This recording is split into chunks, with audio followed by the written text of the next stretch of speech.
Vesper didn't like liars. She felt her darkness rear up inside her, but she quickly pushed it down. Not here. Not now. Put a sock in it, Snide. We'll win the league because we're the best, she pronounced, grabbing the ball. So, unless you can play on your bum as well as talk out of it, get up. She tossed the ball back to Tom and signalled to the ref that her player was under control. Traitor, Robin glowered at her, leaping to his feet and immediately forgetting his injury. Muppet, Vesper muttered, intercepting the defender's clumsy pass and sprinting away towards the goal. That's it, yelled the unfamiliar parent. Keep your focus. Pay attention. Pass, serve, is it really hard? Mr. Stepp screamed. But as she steamed down the pitch, Vesper wasn't passing to anyone. They'd kept a tough game to a 0-0 draw. Robin was right about one thing. They really needed this win. There were only a couple of minutes left. Vesper needed to score the winning goal, and she needed Alicia to see it. The goal was looming larger with every lengthy stride. Vesper was on the edge of the box. Once that ball hit her left foot, she was absolutely unstoppable. Oof! With an almighty shove to her back, Vesper was absolutely stopped. Ref! Ref! She protested, trying to ignore the searing pain in her ankle. Umpire! Mr. Stepp shouted from the sidelines. That looked like a bad thing. Oh, so now we're allowed to call a foul, sighed Robin Snide.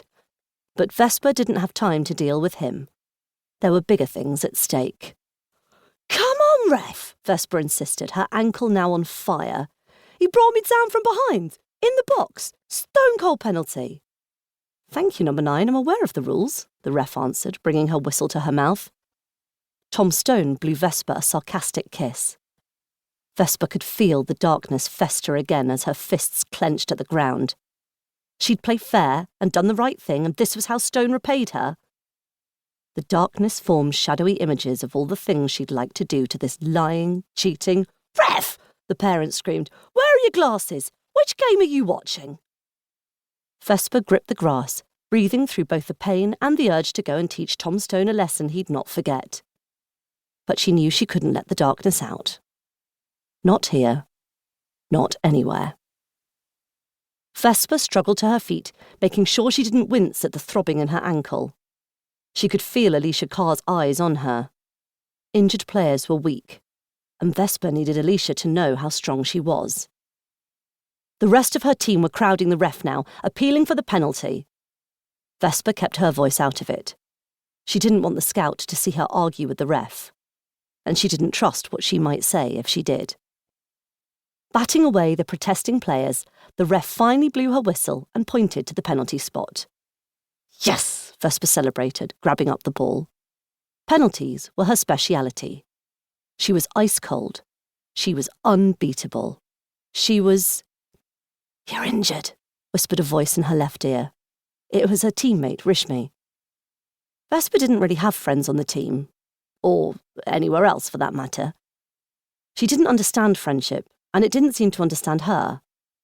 Besides, between training and the farm, she didn't have the time. Rishmi was probably as close to a friend as she had, or needed. Vesper, you can't take the kick, you're limping, Rishmi insisted. Let me, I can do it, you know I can. Vesper knew that Rishmi was an excellent spot kicker, if she was completely honest, nearly as good as Vesper herself. But Alicia Carr hadn't come to see Rishmi. She was here for Vesper, and Vesper was going to give her something to watch.